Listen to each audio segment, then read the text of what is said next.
Join me as I take on the challenge of escaping this haunted bus ride. Can I make it out before the spooky surprises get me? The legend of the haunted bus ride has been circulating around town for years, striking fear into the hearts of many. They say that if you board this bus, you'll be in for a ride of terror. The story goes that a bus, once used for daily commutes, was involved in a tragic accident that claimed the lives of everyone on board. Since then, people have reported strange occurrences and sightings whenever the bus is mentioned.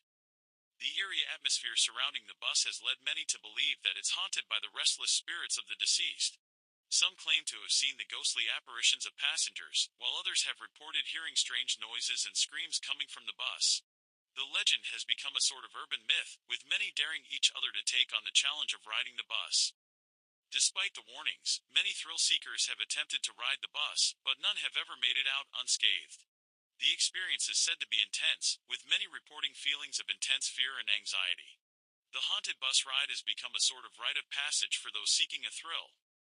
The mystery surrounding the bus has only added to its allure, with many trying to uncover the truth behind the hauntings. Was it just a tragic accident, or is there something more sinister at play? As I stood in front of the old, abandoned depot, I couldn't help but feel a shiver run down my spine. The once bustling station was now a desolate and foreboding place, a perfect setting for a terrifying experience. I took a deep breath, mentally preparing myself for what was to come. The bus, an old and rickety vehicle, was parked nearby, its windows like empty eyes staring back at me. The ride to the bus was uneventful, but the atmosphere was tense. I walked through the deserted streets, the only sound being my footsteps echoing off the buildings.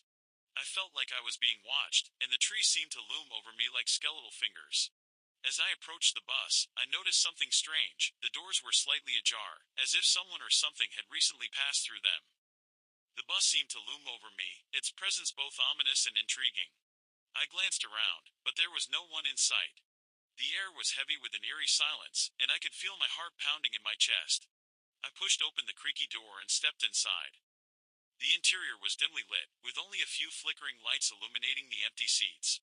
I took a seat near the back, trying to calm my racing thoughts. As I looked around, I noticed something strange. There were old newspaper clippings on the seats, each one telling the story of a tragic bus accident. As I settled in, I heard a faint whispering in my ear. It was soft at first, but grew louder and more urgent. I spun around, but there was no one there. The whispering seemed to come from all around me, echoing off the walls of the bus. My heart racing, I tried to shake off the feeling of unease. The bus suddenly lurched forward, and I stumbled. I grabbed onto the seat in front of me to steady myself. The whispering grew louder, more frantic. I felt a cold breeze pass by